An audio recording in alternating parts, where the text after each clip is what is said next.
Iranian President Ebraham Raisi was involved in a helicopter crash during bad weather in the mountainous terrain near the Azerbaijan border at some time in the last 24 hours. And keep in mind that I'm recording this on Monday morning, May 20th, 2024. Note that when this first came out, I was at a baseball game with Chris Cappy of Task and Purpose, and I didn't get a chance to record a video until I stopped to charge my Tesla on the way back to Maryland. Some new stuff has come to light since I made that video, so I want to get this out. One of the things to understand is that helicopters crash all the time. Bad weather can be a contributing cause. Ara Zobayan, the pilot of Kobe Bryant's helicopter, didn't just set out that day intending to crash. He just got disoriented in the fog of Los Angeles and he crashed. Every pilot knows that one of 2 days will eventually come. There will be the day when they strap themselves into the cockpit knowing it'll be their last flight, or there will be the day when they strap themselves into the cockpit not knowing it's going to be their last flight. And helicopters are so complex, it's actually a freaking miracle they stay up in the air in the first place. But the real reason I wanted to make this video was to kind of put a pin in any conspiracy theories. I mean, you've already got Matt Wallace, who's a crypto influencer and isn't exactly a paradigm of truth, making crazy person circles on video. Let me rephrase that. Nobody in crypto is a paradigm of truth, but Matt Wallace, with his 3 sirens, is particularly bad. And we also got that journalist, genius Pepe Escobar, who I already made a video about when he claimed that Russia shot down a nuclear-armed F-35. We got this guy saying this was no accident. You know, I'm starting to think that some people have some kind of strange fetish, like masochism, where you're like into being humiliated. But instead of paying a dominatrix, you say stupid stuff on Twitter and wait for Ryan Macbeth to appear. I should start charging these guys for sessions. I don't know if a guy can be a dominatrix. The most I know about that is that movie Exit to Eden with Rosie O'Donnell and Dan Aykroyd. But what I really need from you is, if you have a Twitter account, X account, follow me on Twitter. I need guys like you to help me fight stuff like this.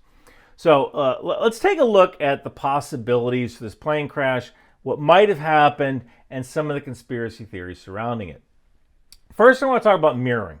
This is something that intel guys do sometimes, where we assume that since we do it a certain way, our adversary must do it a certain way. And that isn't always true. I am guilty of doing this sometimes. It is so tempting to do this mirroring because it kind of fills in the blanks of why an adversary does something when you don't have enough information.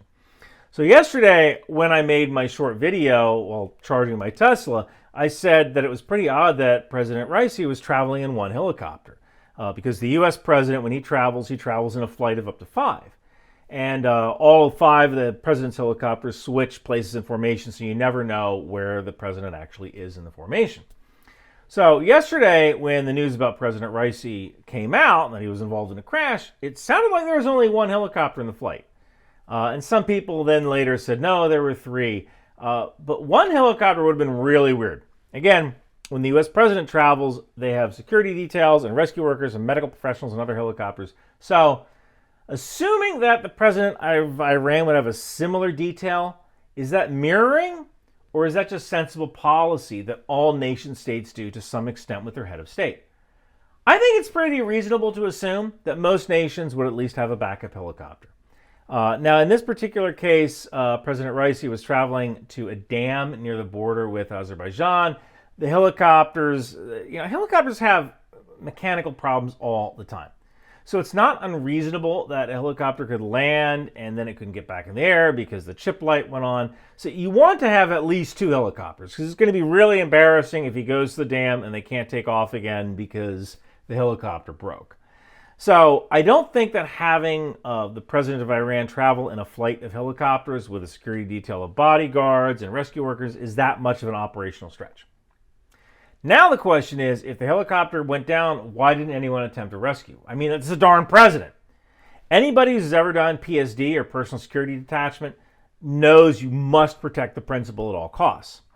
So that could be a simple case of, hey, the president's helicopter crashed or had a mechanical failure, and the other helicopters did attempt to rescue, but it was just too dangerous. I mean, This is supposedly a picture of the crash site. This is not good terrain for landing a helicopter.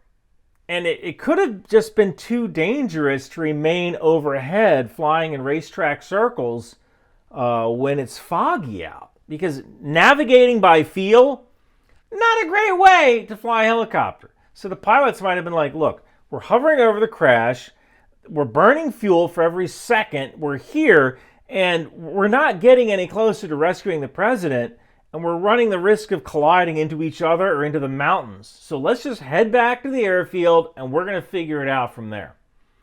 Someone probably made a decision, they headed back, hey, let's get these birds on the ground, we'll figure out once this fog lifts.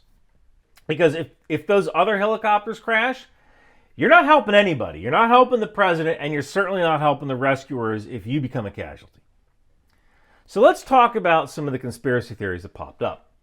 The first is that Israel or the US or Ukraine, or one person even said France, was somehow responsible. Now, conspiracy theories are kind of like eating a Reese's peanut butter cup. They're good going down, and they give you a little bit of a rush, but ultimately they're not of much nutritional value. And when you look at foreign intelligence agencies, well, it might be kind of tough to get an insider threat access to President Raisi's helicopter for something like maintenance in order to sabotage something. And you could defeat sabotage just by having a two-man rule, which they might do anyway. So by two-man rule, I mean if maintenance is to be done on the president's helicopter, two men must always be working on the helicopter simultaneously. You might be able to have a foreign agency get one guy to become a saboteur, but it's almost impossible to find two men who are willing to become saboteurs. So, and two men who are working on the same shift at the same airport, like that's going to be really tough to do.